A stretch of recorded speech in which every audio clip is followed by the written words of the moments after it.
ladies and gentlemen, and everyone in Storyland. Welcome, Dr. Rose Moten.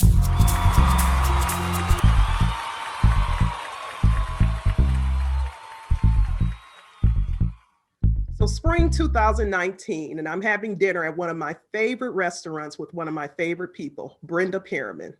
And I'm filling her in on the latest of this on again, off again relationship I'm in, and she can see the frustration on my face. And before she takes the next bite of her food, she puts her fork down in her plate and she looks me straight in the eye and she says, "Rose, love takes courage." Now, ordinarily, those would have been three words that would have went over my head. But if you knew Brenda Perriman, you know the profound conviction and dramatic flair that she said those three words with. So something told me to hold on to them, even though that was not my philosophy. I always believed that if two people liked each other and wanted to be with each other, everything else should fall into place. For as long as I can remember, I have loved love. I have diaries and journals spanning from elementary school on that chronicles my affinity for that four-letter word. A few years back, my two daughters found one of my diaries and they got a kick out of reading all the declarations of love I had in there. One week it was the paper boy. The next week it was the cute boy at church. They really got a kick out of the 1983 entry that proclaimed in big, bold letters that my true love is Raphael. Now, Raphael was this chocolate complexion boy that I took a liking to one spring. Now, I need you to keep in mind, none of these boys ever knew I liked them, but it didn't matter because I had an imagination and I could make up stories of romance in my mind that would rival a Hallmark movie, channel movie. My affinity towards love also inspired poetic writings. I remember when I was 10 or 11, my mom was cleaning my room and she found one of my love poems in there. She came out that room with that poem in her hand and she demanded to know, who did you write this poem to? I told her, nobody. I just felt inspired to write it. And she looked at me as if to say, what in the world would you know about this level of love at your age? Now, my mom was selling herself short because my awareness of love was courtesy of she and my dad. It was nothing for my siblings and I growing up to find her and my dad in different areas of the house, dancing or laughing or kissing or hugging. I was a daddy's girl, so I often would interject myself in between them and say, "Stop, ooh, y'all doing the oochie coochie." It was at the age of 7 that I had the awareness that I didn't have the access to my dad that I thought I had. And it always seemed to involve my mom, like on Saturday mornings or Sunday afternoons when they have that room door closed and I'd go knock and they wouldn't let me in.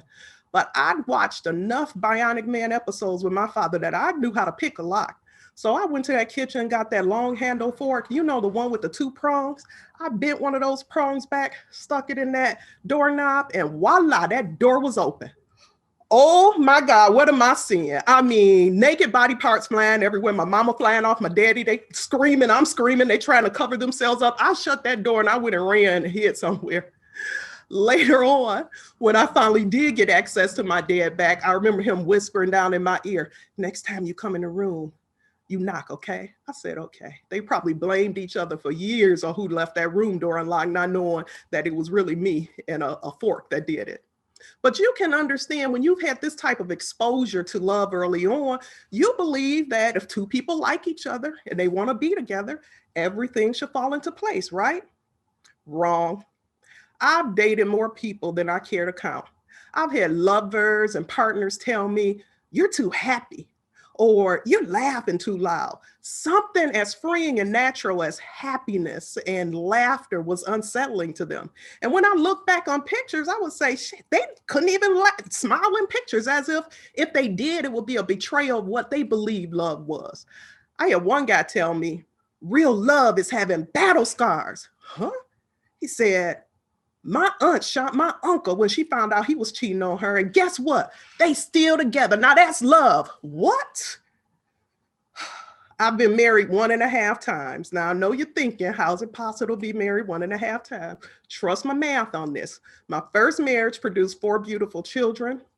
And that second marriage, it flopped before it could even take off. Seriously, guys, as soon as we said the I do's, it was like he was like, "I don't." Complete withdrawal of affection, unless it was in public, but behind closed door, no affection, complete withdrawal of physical intimacy. And when I would voice my concerns, it would lead to the silent treatment, weeks at a time. It was 2013 that I married for that second time. And 5 months into this marriage, my mom suddenly died in July of 2013, and my world was turned upside down. Here I am grieving one of the biggest loss you can ever experience in life, and also in this state of confusion about this new marriage that is not anything like it was during the dating phase. And I wasn't myself. I was just in another world. And a week after my mom's funeral, I received a Facebook message from a former high school upperclassman from the high school that I went to, Reggie Smith. And he said that he was part of his 25th class reunion. And even though I didn't graduate with that class, they wanted to honor some alumni that were doing things in the community, making an impact, that my name was one of the top names on the list. Now, I didn't even respond right away because I was still in this cloud of great grief. Now, back in high school, though, Reggie Smith was the guy all the girls had a crush on. Beautiful brown skins, beautiful smile, dimples, always dressed to the nine, but not in that gym shoe jersey type of way. I'm talking, this guy carried a briefcase to high school. He carried himself with an air of confidence that you couldn't help but to pay attention to. So when the cute guy with the briefcase reaches out to you, even if it's 25 years later, you take notice. So I did eventually respond, and I accepted the honor. And in August of 2013, I spoke at that event. Summer 2018, I'm on a date. That marriage, that half a marriage, I got out of that quick. So now I'm back dating again, and I'm on a date. And my date and I are at Shane Park, and we do the thing none of us want to do when we go to Shane Park. We come late for a Raheem Devon concert. And we're making our ways to our seat, and we got to squeeze through those tiny rows. You guys know what I'm talking about, squeezing through those seats. And I'm trying not to make eye contact with anybody, because if I were them, I would be pissed that, someone's coming in disturbing my vibe. And as we're making it to my seat, I'm almost to my seat, and I hear Rose, and I look down, Reggie, it's Reggie Smith, and he's on a date. And we're in the same row, just a few seats away from each other. Now, even though this is only the second time in now 30 years that our paths have crossed, his name always seemed to circulate amongst my friend group. And especially with one friend, she's not on any social media at all. But whenever we go out to dinner, she'd make it a point to ask about different folks from high school, how they were doing. And Reggie Smith's name always seemed to come up. She'd always ask, how's that Reggie Smith doing? Is he still fine? And I go get my phone, open it up to the Facebook page, hand it to her, and she looked, yep, he's still fine. So, when I saw him on a date, I had to call my girl the next day to tell her. I said, girl, guess what? Guess who I saw last night on the date? Who? I said, Reggie Smith. She said, what? I said, yeah, with somebody he shouldn't be with. And she said, what do you mean somebody he shouldn't be with? I said, girl, I don't know. I'm just so used, I was used to seeing him and his ex-wife on Facebook, and they just looked like the perfect couple. I just didn't see it last night. I didn't see the chemistry. I didn't see nothing. She was like, ugh. And that was that. 1 year later, 2019, I'm invited to an after work event. And that on again, off again relationship that I discussed with Brenda Pearman was over for good. And I was in that stage where, when you post breakup, that you telling yourself you're not about to sit in the house and sulk. And so I really didn't want to go to this event, but I forced myself out the bed, put on some clothes, and I decided to go ahead and go. I even parked illegally because I didn't plan on staying long. And as I'm walking in the door of the Guardian building downtown, I can feel myself walking shoulder to shoulder with someone, like we're lockstep with each other. And, we cross over into the building, and I look to my left, and I'm like, Reggie? And he's like, Rose? And it's Reggie Smith again, with the girl he shouldn't be with. So we make our pleasantries, and I make my way around the room, and I don't stay long because I just needed to prove something to myself, right? And so as I'm walking out, Reggie stops me, and he reminds me of a conversation we had at the reunion event 6 years prior about some mentorship he was doing at our former high school and some community stuff that he thought I may be, interested in just lending a hand to give back to the community. And I don't even remember having that conversation because, again, I was just so in a place of grief at that time. But this time I told him we definitely reach out, and we made a commitment that, we would do that. So it was about 2 weeks later that we finally connected with each other over the phone about this. And the conversation about the community and mentorship stuff lasted all of 5 minutes, but the phone call went on for like an hour. Then the follow-up phone call, same thing. We discussed some business stuff for a minute or two, and then we talked even longer then. Now I'm feeling like the girl with the journal and the diaries, right? I got this imagination. I'm like, I'm kind of feeling this. The conversation's so easy, but I'm not letting them know that at all. I'm keeping all my cards close to my chest, but I'm letting my girlfriends know because, that's what we do, right? So I'm at home one summer day and I'm talking to a girlfriend, and I'm just telling her about our conversations and how I'm feeling about, just the connection that I'm feeling with this guy. And she didn't go to our high school. So she says, well, how does he look? And I said, well, I'll send you a picture. And so I go and do that creepy thing we always do, right? I go to his Facebook page, I find a picture of him, screenshot it, and I send it to her. And a few minutes later, I notice she doesn't say anything. And I'm waiting. And then I finally say, hey, did you get the picture? And she says, what picture? I said, I sent you a picture. And she said, I didn't get a picture. I opened up that phone. I looked down.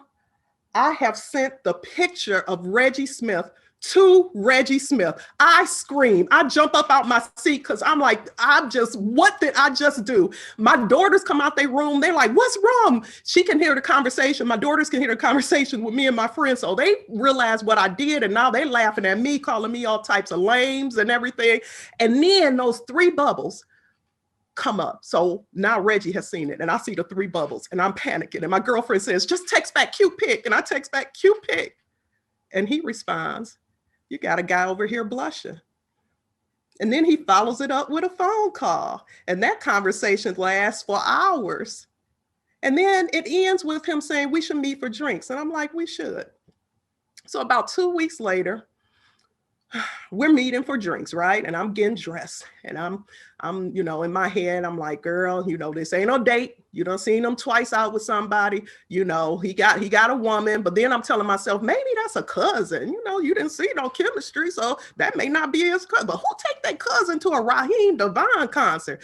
I'm just going to put on something, I found a nice little white and black striped shirt to put on, some jeans. And I was just going to call it a day and go and meet him. My girlfriend, another girlfriend who went to high school with her, she knew I was going out.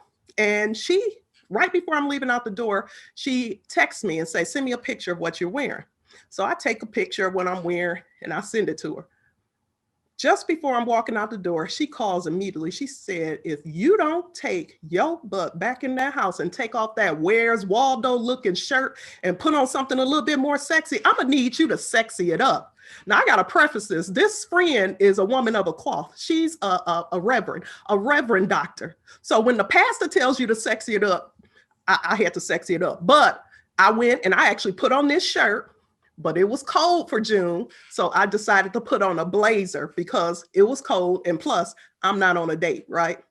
So I arrived at the Monarch Club downtown, beautiful setting. If you've ever been there, 32nd floor, overlooks the city. And when I get there, Reggie's waiting for me outside of the entranceway of the club. And the first thing he says is, you look beautiful. And I smile, and we go in, and the ease of conversation that we had on the telephone was even more ease in person, which is unusual. And I'm just like, this is cool. And then he asked at one point about the person he saw me at the concert with, and if that's someone I'm in a relationship with. And I'm like, no, that's just somebody I went on a few dates with. And he's like, huh, yeah, when I saw you with him, I was like, that looked like somebody she shouldn't be with. Really? Okay. So that's opening up the door. Now I get to ask my question. So are you in a relationship? And he says, I am, but I don't see a future with it. But it didn't matter in my head because I'm just like, you in a relationship. So immediately I'm like, this is friend zone. And I said to myself, at minimum, I'm going to leave this club with a friend because I'm already just loving the conversation. I'm trusting and appreciating his perspective on things. So I even remember thinking to myself, when I do start dating again, Reggie's going to be my go-to person that I bounce things off. Like, what do you think about this guy? What do you think about this? To get that male perspective, right? So the conversation continues, and we're outside on one of the beautiful terraces overlooking the beautiful, Detroit skyline. The sun is going down, and we're standing at a tall table, the tall tables. And I'm saying something to him, and I'm in mid-sentence while I'm talking to him. This man takes the cherry that's on the toothpick in his drink and sticks it in my mouth. And I'm speechless. Like, I don't even, at this point, he started talking, but I'm not even hearing him. Because right now I'm looking at his lips. I'm looking at the shoulders, the smile. I'm smelling the cologne. I'm stuck on the cherry, y'all. I'm like, what did he just do? Like, you done activated something in this girl that's been dormant for far too long. You done messed up now, right? So I'm just like, what is, you got to get yourself together, Rose. So the fire pit that had been occupied finally became available. But at this point, I ain't really cold no more. But we sit down at the fire pit, and the minute we sit down, one of the staff comes out and says, we're closing the outside down. And Reggie looks at him and says, can you give us 5 more minutes? And I'm thinking to myself, okay, he's enjoying this night. He doesn't want this night to end like I don't want this night to end. And so we continue to talk. And somewhere in that 4 minutes, like 4 minutes, 30 seconds in, he says to me, come closer. And I scoot closer. And this man puts a kiss on me. You know the type of kiss in the movies when everything disappears around you. You don't even have sound anymore. Like, I couldn't hear nothing. Nothing existed around us. The guy came out to try to shut down the fire pit. He sees us and he walks back out. He's just like, okay, I'm just going to give them some more time. That kiss went from that terrace to the elevator, to the lobby of the building, out to valet. The poor fellow who was supposed to shut down the fire pit, he's leaving off his shift. He comes down to the street level. We at valet. He still sees us still going at it. He's looking like, get a room. Y'all. I tell you guys, I did not literally, and I'm not kidding, I didn't eat for 2 days after that night because it was like my body and my soul had been fed something that I'd have been starving for so long. And the next few weeks were amazing. I mean, if we weren't on the phone until the sun comes up at night, we were with each other.